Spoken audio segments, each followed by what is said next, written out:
ওং নমঃ ভগবত শ্রীমদ্ ভাগবত গীতা অথ দ্বিতীয় অধ্যায় শ্লোক নম্বর 1। গতদিন আমরা প্রথম অধ্যায় শেষ করেছি। প্রথম অধ্যায় গীতার প্রবেশিকা মাত্র।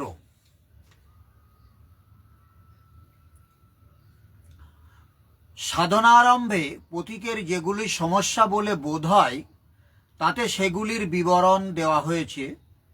সম্পূর্ণ কৌরব পাণ্ডব যুদ্ধের জন্য প্রস্তুত ছিলেন, কিন্তু এখানে সংশয়ের পাত্র কেবল অর্জুন। অনুরাগী অর্জুন আগে আমরা আলোচনা করেছি। ইষ্টের প্রতি অনুরাগী প্রতীককে ক্ষেত্রজ্ঞের সংঘর্ষের জন্য প্রেরণা প্রদান করে। অনুরাগ আরম্ভিক স্তর।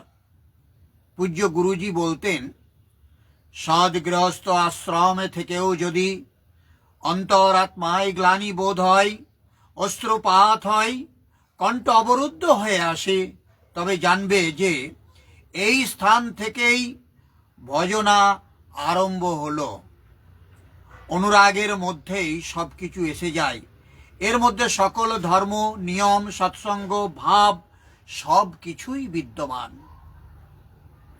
অনুরাগের প্রথম পর্বে পারিবারিক মোহ বাধক হয়। প্রথমে সকলেই চান যে আমিও পরম সত্য লাভ করি, কিন্তু এই পথে এগিয়ে যাওয়ার পর বুঝতে পারেন যে এই মধুর পারিবারিক সম্বন্ধ উচ্ছেদ করতে হবে। তখন হতাশ হয়ে পড়েন। সমাজে প্রচলিত যা কিছু ধর্ম বলে মেনে চলতেন তাতেই সন্তুষ্ট হন। নিজের মোহের পুষ্টির জন্য তিনি প্রচলিত কুরীতির প্রমাণও প্রস্তুত করেন। যেমন অর্জুন বললেন যে কুলধর্ম সনাতন। যুদ্ধে সনাতন ধর্ম লোপ পাবে, কুলক্ষয় হবে, স্বেচ্ছাচার বৃদ্ধি পাবে। এই বক্তব্য অর্জুনের ছিল না, বরং সদ্গুরুর সান্নিধ্যে আসার পূর্বে যে কুরীতি মেনে চলতেন শুধু তাই ছিল। এইসব কুপ্রথায় জড়িত মানুষ পৃথক পৃথক ধর্ম, বিভিন্ন সম্প্রদায়, ছোট বড় দল এবং অসংখ্য জাতির সৃষ্টি করেছে। কেউ নাক চেপে ধরে, কেউ বা কানের লতি চিরে নেয়, আবার কাউকে ছুঁলে জাত যায়, কোথাও রুটি জলে, ধর্ম নষ্ট হয়। আশ্চর্যের বিষয় যে সকলেই দেখা যায় শ্রী চৈতন্য মহাপ্রভুর অনুসারী বলে তারা নিজেদেরকে প্রচার করে, তিলক পরে, মালা পরে, কিন্তু আশ্চর্যের বিষয় একটা সম্প্রদায় আর একটা সম্প্রদায়ের ছোঁয়া খায় না। একটা সম্প্রদায় আর এক সম্প্রদায়ের আলোচনা শোনে না, অথচ সবাই সেখানে কৃষ্ণ ভক্ত বলে প্রচার করে। একজন বৈষ্ণবের হাতে আর একজন বৈষ্ণবের জল খেলে তার নাকি ধর্ম নষ্ট হয়ে যায়, তার নাকি ভক্তি নষ্ট হয়ে যায়। তাহলে ভক্তরা যুক্ত কবে হবে? ভক্তরা সব তো বিভক্ত হয়েই রইল। আমার এই সম্প্রদায় এটাই সব থেকে শ্রেষ্ঠ, বাকি সবই অনিষ্ট। এই প্রাতিষ্ঠানিক যে সমস্ত সম্প্রদায়গুলোও আজকে ধর্মের বাণিজ্য করছে, তাদের মধ্যে থেকেও এই রকম ভাব প্রবণতা দেখা দিচ্ছে। আবার ইস্কন, সর্বাগে নামটা বলার সাথে সাথে প্রণাম জানাই, কারণ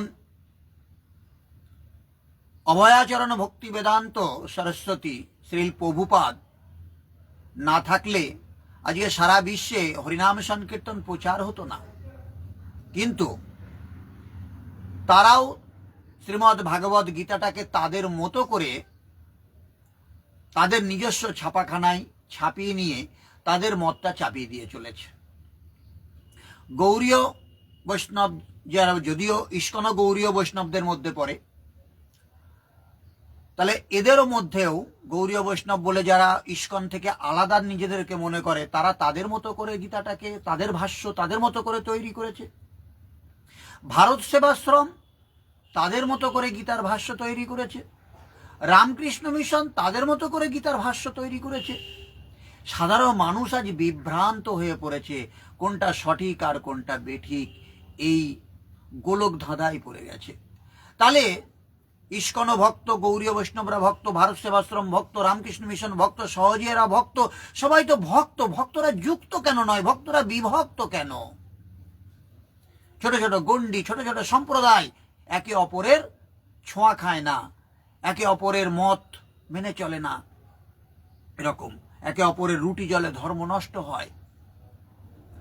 তবে কি অস্পৃশ্য অথবা স্পর্শকারীর দোষ? খুব ভালো করে ভেবে দেখুন, আমি অভক্ত মানুষ, আপনি ভক্ত, তাহলে আমার ছোঁয়া খেলে বা আমার স্পর্শে যদি আপনার ভক্তি নষ্ট হয়, তাহলে আপনার ভক্তির প্রাধান্য কোথায়? আপনার মতো ভক্তিমান মানুষের স্পর্শে আমার হৃদয়ে তো ভক্তি জাগরিত হওয়ার কথা, সেটা না হয়ে উল্টো আমার স্পর্শে আপনার ভক্তি বিনষ্ট হয়ে যাচ্ছে।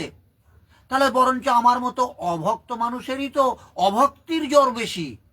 আপনার মতো ভক্তিমান মানুষের ভক্তির জোর কোথায় যে আমার মতো অভক্ত মানুষের স্পর্শে আপনার ভক্তি নষ্ট হয়ে যাবে?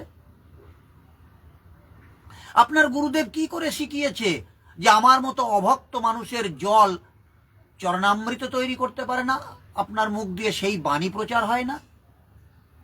সাধারণ একটা খাবার আপনি গোবিন্দের চরণে নিবেদন করে সেটা প্রসাদ বানাতে পারেন না? আপনি তো বৈষ্ণব। তাহলে আমার ছোঁয়া খেতে আপনার দোষ কোথায়?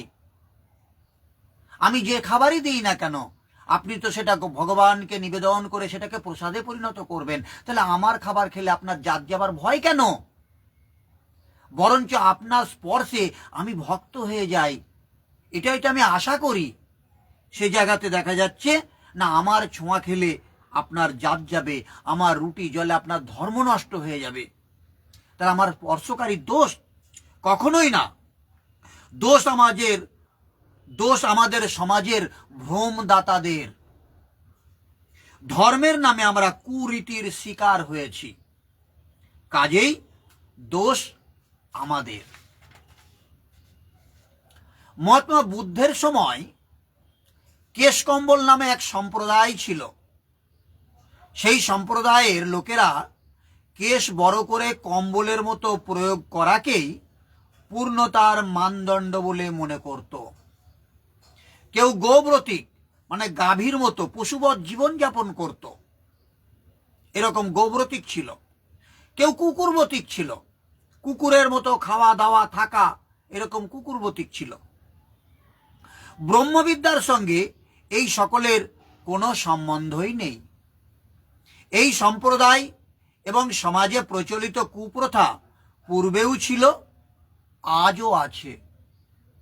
ঠিক এই প্রকার কৃষ্ণের সময়ও বিভিন্ন সম্প্রদায় এবং কুরীতি প্রচলিত ছিল, যার মধ্যে দু একটি কুরীতির শিকার অর্জুনও হয়েছিলেন। 3-4টি তর্ক প্রস্তুত করলেন।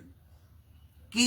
1 নম্বরে সে বলল, এই যুদ্ধে সনাতন ধর্ম নষ্ট হবে, বর্ণসংকর উৎপন্ন হবে, এটা দ্বিতীয় তার অভিযোগ ছিল। তৃতীয় অভিযোগ ছিল পিণ্ডজ ক্রিয়া লোপ পাবে, এবং 4 নম্বরে বলেছিল আমরা কুলক্ষয়ে যে মহাপাপ হয় সেই পাপ করবার জন্য উদ্যত হয়েছি। এই প্রসঙ্গে যোগেশ্বর শ্রীকৃষ্ণ বললেন, সঞ্জয় উবাচ, মানে এই সঞ্জয় মহারাজ ধৃতরাষ্ট্রের সচিব হস্তিনাপুরের রাজপ্রাসাদে দাঁড়িয়ে তিনি মহারাজ যুধিষ্ঠিরকে এই কুরুক্ষেত্রের মাঠে যুদ্ধের ধারা বিবরণী শোনাচ্ছে। কি বলছেন সঞ্জয়? তং তথা কৃপয়াবিষ্টমস্ত্রো পূর্ণ কুলক্ষেনম বিষীদন্তমিদং বাক্যমুবাচ মধুসূদন। সঞ্জয় বললেন, অর্জুনকে এভাবে করুণাদ্র ব্যাকুল ও অশ্রুসিক্ত দেখে মধুসূদন শ্রীকৃষ্ণ এই কথাগুলি বললেন। জাগতিক করুণা, শোক ও চোখের জল প্রকৃত সত্তা সম্বন্ধে অজ্ঞানতারই বহিঃপ্রকাশ। শাশ্বত আত্মার জন্য করুণা অনুভবই আত্ম উপলব্ধি। এই শ্লোকে মধুসূদন শব্দটি অত্যন্ত তাৎপর্যপূর্ণ। শ্রীকৃষ্ণ মধু নামক দৈত্যকে হত্যা করেছিলেন এবং এখন অর্জুন চাইছেন অজ্ঞতারূপ যে দৈত্য তাকে তার কর্তব্য কর্ম থেকে বিরত রেখেছে তাকে ভগবান শ্রীকৃষ্ণ হত্যা করুন। করুণার প্রয়োগ কোথায় হওয়া উচিত তা কেউ জানে না। যে মানুষ ডুবে যাচ্ছে তার পরনের কাপড়ের প্রতি করুণা প্রদর্শন করাটা নিতান্তই অর্থহীন। তাহলে আমাদের এই দেহটা জীর্ণানি বস্ত্রাণি মানে জীর্ণ বসন, এই বসন পরিত্যাগ করে আমার আত্মাটা নতুন বসন বা নতুন দেহ ধারণ করবে।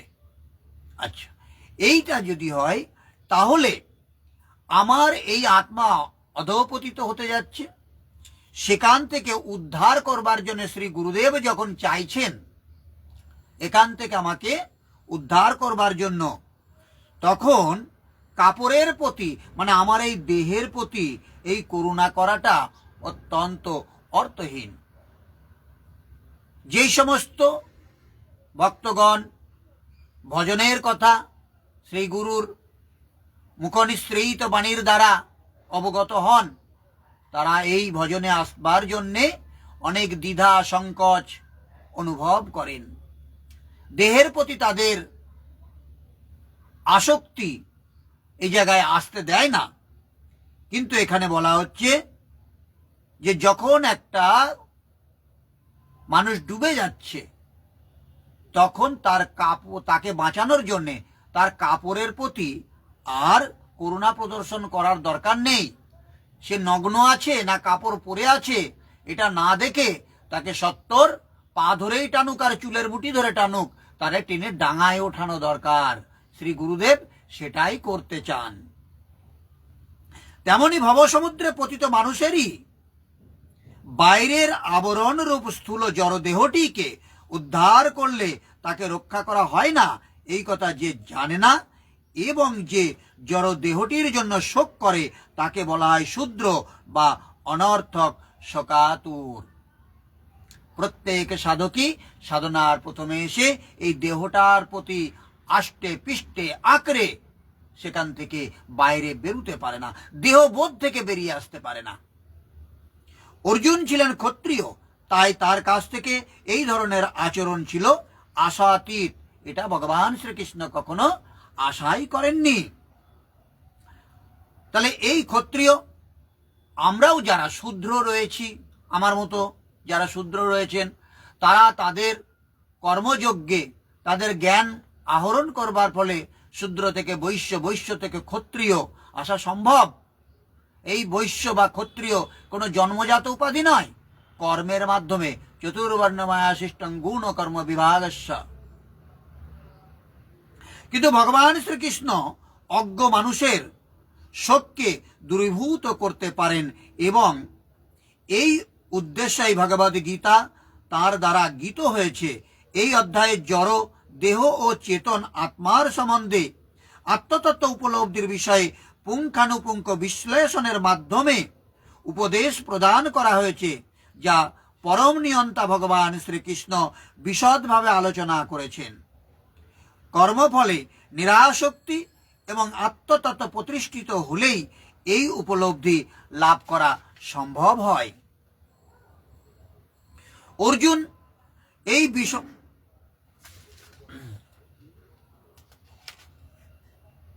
তাহলে করুণাব্যাপ্ত অশ্রুপূর্ণ ব্যাকল নেত্রযুক্ত অর্জুনকে ভগবান মধুসূদন মানে মদ বিনাশক ভগবান এই কথা বললেন।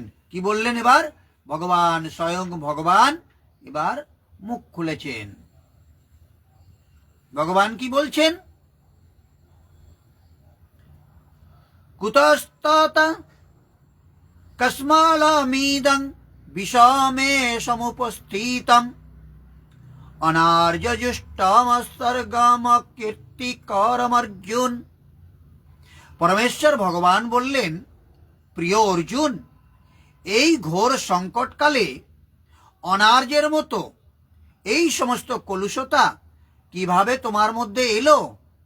জীবনের মূল্যবোধ সম্বন্ধে জ্ঞাত মানুষের পক্ষে এই সমস্ত একদমই শোভনীয় নয়। তা তোমাকে ঊর্ধ্বলোকে উন্নীত করবে না, পক্ষান্তরে অপযশ প্রদান করবে। আর কি বলল? যে অর্জুন, এই বিষম স্থলে তোমার এই অজ্ঞান কোথা থেকে এলো? বিষম স্থল অর্থাৎ সৃষ্টিতে যার সমতার কোনো স্থান নেই, পারলৌকিক যার লক্ষ্য, সেই নির্বিবাদ স্থলে কোন কারণে তোমার অজ্ঞান উৎপন্ন হলো? এই অজ্ঞান কেন? অর্জুন তো সনাতন ধর্মের রক্ষার জন্যেই এখানে দৃঢ় প্রতিজ্ঞ। সনাতন ধর্মের রক্ষার জন্যে প্রাণপণে তৎপর হওয়া কি অজ্ঞান? শ্রীকৃষ্ণ বললেন, হ্যাঁ, এটা অজ্ঞান। তা না হলে অতীতে কোনো না কোনো শ্রেষ্ঠ মনীষী অবশ্যই এর আচরণ করতেন। তাই এই কর্ম স্বর্গও দিতে পারে না, কীর্তিও বৃদ্ধি করতে অসমর্থ। যিনি সৎপথে চলেন তিনি আর্য। গীতা আর্য সংহিতা পরিবারের জন্য নষ্ট হওয়া যদি অজ্ঞানতা না হতো, তবে মহাপুরুষগণ অবশ্যই সেই পথে অনুগমন করতেন। যদি কুলধর্মই সত্য হতো, তাহলে স্বর্গ ও কল্যাণের শ্রেণীভাগ অবশ্যই হতো। এটা কীর্তিদায়ক নয়। মীরা ভজন করতে শুরু করলেন, তখন লোক কহে মীরা ভাই বাউরি, শ্বাস কহে কুলনাশী রে। কিন্তু যে পরিবার, কুল ও মর্যাদা রক্ষার জন্যে মীরার শাশুড়ি বিলাপ করছিলেন, আজ সেই কুলবতী শাশুড়িকে কেউ জানে না, কিন্তু মীরাকে সারা বিশ্ব চেনে। ঠিক তেমনি যারা পরিবারের জন্য ব্যতিব্যস্ত, তাদেরও কীর্তি কতদিনের জন্য স্থায়ী? যেখানে কীর্তি নেই, কল্যাণ নেই এবং শ্রেষ্ঠ পুরুষগণ যার আচরণ করেনি, তবেই এই কথা প্রমাণিত হলো যে তা অজ্ঞান। কৃষ্ণ পরমেশ্বর ভগবান অভিন্ন, তাই সমগ্র ভগবদ গীতায় শ্রীকৃষ্ণকে ভগবান বলে সম্বোধন করা হয়েছে। ভগবান হচ্ছেন পরম তত্ত্বের চরম সীমা। পরম তত্ত্ব উপলব্ধির তিনটি স্তর রয়েছে। ব্রহ্ম অর্থাৎ নির্বিশেষ সর্বব্যাপ্ত সত্তা, পরমাত্মা অর্থাৎ প্রতিটি জীবের হৃদয়ে বিরাজমান পরমেশ্বরের প্রকাশ, এবং ভগবান অর্থাৎ পরমেশ্বর ভগবান শ্রীকৃষ্ণ। পরম তত্ত্বের এই বিষয়টি শ্রীমদ্ ভাগবতের 1 নম্বর স্কন্ধে 2 নম্বর অধ্যায়ের 11 নম্বর শ্লোকে এইভাবে ব্যাখ্যা করা হয়েছে। বদন্তি তত্ত্ববিদস্তত্ত্বং যজ জ্ঞানমধ্যায়ম ব্রহ্মেতি পরমাত্মেতি ভগবানীতি শব্দাতে। যা অদ্বয় জ্ঞান অর্থাৎ এক ও অদ্বিতীয় বাস্তব তত্ত্ব, জ্ঞানীরা তাকেই পরমার্থ বলেন। সেই পরম তত্ত্ব ব্রহ্ম, পরমাত্মা ও ভগবান এই ত্রিবিধ সংজ্ঞায় অভিব্যক্ত হয়। এই তিনটি চিন্ময় প্রকাশ সূর্যের দৃষ্টান্তের মাধ্যমে বিশ্লেষণ করা যায়। সূর্যেরও তিনটি বিভিন্ন প্রকাশ রয়েছে, যেমন সূর্য রশ্মি, সূর্য গোলক ও সূর্যলোক। সূর্য রশ্মি সম্বন্ধে জানা হলো প্রাথমিক স্তর, সূর্য গোলক সম্বন্ধে জানা আরো উচ্চ স্তরের, এবং সূর্যলোকে প্রবেশ করে সূর্য সম্বন্ধে জ্ঞান লাভ করা হচ্ছে সর্বোচ্চ স্তর। প্রাথমিক স্তরে শিক্ষার্থীরা সূর্য কিরণ সম্বন্ধে জেনেই সন্তুষ্ট থাকেন। তার সর্বব্যাপকতা এবং তার নির্বিশেষ রশ্মি ছটা সম্বন্ধে যে জ্ঞান, তাকে পরম তত্ত্বের ব্রহ্ম উপলব্ধির সঙ্গে তুলনা করা যেতে পারে। আরো উন্নত স্তরের শিক্ষার্থীরা সূর্যলোকের সম্বন্ধে অবগত হতে পারেন, যে জ্ঞানকে পরম তত্ত্বের পরমাত্মা উপলব্ধির সঙ্গে তুলনা করা যেতে পারে। আর যে সমস্ত শিক্ষার্থীরা সূর্যলোকের অন্তঃস্থলে প্রবিষ্ট হয়েছেন, যাদের জ্ঞান পরম তত্ত্বের সর্বোত্তম সবিশেষ রূপ সম্বন্ধে অবগত হওয়ার সঙ্গে তুলনা করা যেতে পারে। তাই ভক্তবৃন্দ বা যে সমস্ত পরমার্থবাদী পরম তত্ত্বের ভগবত স্বরূপ উপলব্ধি করতে পেরেছেন, তারাই সর্বোচ্চ স্তরে অধিষ্ঠিত পরমার্থবাদী। যদিও সমস্ত পরমার্থীবাদীরাই সেই একই পরম তত্ত্বের অনুসন্ধানে রত। সূর্যরশ্মি, সূর্য গোলক ও সূর্যলোক এই তিনটি থেকে একে অপরের থেকে পৃথক হতে পারে না, কিন্তু তবুও তিনটি বিভিন্ন স্তরের শিক্ষার্থীরা সমপর্যায়ভুক্ত নয়। শিল ব্যাসদেবের পিতা মহান তত্ত্বজ্ঞ পরাশর মুনি সংস্কৃত শব্দ ভগবান সম্বন্ধে বিশ্লেষণ করেছেন। সমগ্র ঐশ্বর্য, সমগ্র বীর্য, সমগ্র যশ, সমগ্র শ্রী, সমগ্র জ্ঞান ও সমগ্র বৈরাগ্য যার মধ্যে পূর্ণরূপে বর্তমান, সরৈশ্বর্যপূর্ণ, যেটা ছটা ঐশ্বর্য। আবার বলছি, ছটা ঐশ্বর্য কি? সমগ্র ঐশ্বর্য মানে সমগ্র বীর্য, সমগ্র যশ, সমগ্র শ্রী, সমগ্র জ্ঞান, সমগ্র বৈরাগ্য যার মধ্যে পূর্ণরূপে বর্তমান, এই পরম পুরুষই ভগবান। অনেক মানুষ রয়েছেন যারা অত্যন্ত ধনী, অত্যন্ত শক্তিশালী, অত্যন্ত সুন্দর, অত্যন্ত যশস্বী, অত্যন্ত জ্ঞানী, অত্যন্ত অনাসক্ত, কিন্তু এমন কেউ নেই যিনি দাবি করতে পারেন সমগ্র ঐশ্বর্য, সমগ্র বীর্য আদি সবকিছুর উপর তার পূর্ণ অধিকার রয়েছে। কিছু একটা কম থাকবেই, 5টা পর্যন্ত পৌঁছাতে পারে হয়তো, কিন্তু 6টা ঐশ্বর্য কারোর মধ্যেই নেই। কেবল শ্রীকৃষ্ণই তা দাবি করতে পারেন, কারণ তিনি পরমেশ্বর ভগবান। কোন জীবই, এমনকি ব্রহ্ম, শিব অথবা নারায়ণও শ্রীকৃষ্ণের মতো পূর্ণ ঐশ্বর্যপূর্ণ বা ঐশ্বর্য সম্পন্ন হতে পারে না। তাই ব্রহ্ম সংহিতাতে স্বয়ং ব্রহ্মা সিদ্ধান্ত করেছেন যে শ্রীকৃষ্ণই পরমেশ্বর ভগবান। কেউই তার সমকক্ষ নয় বা তার থেকে শ্রেষ্ঠ নয়। তিনি আদিপুরুষ অথবা গোবিন্দ নামে পরিজ্ঞাত ভগবান এবং তিনিই সর্বকারণের পরম কারণ। ব্রহ্ম সংহিতার জন্য বলেছে, ঈশ্বর পরম কৃষ্ণ সচ্চিদ আনন্দ বিগ্রহ অনাদির আদি গোবিন্দম সর্বকারণে কারণম। ভগবানের গুণাবলী অধিকারী বহু পুরুষ আছেন, কিন্তু শ্রীকৃষ্ণ হচ্ছেন পরম পুরুষ, কারণ তার ঊর্ধ্বে আর কেউ নেই।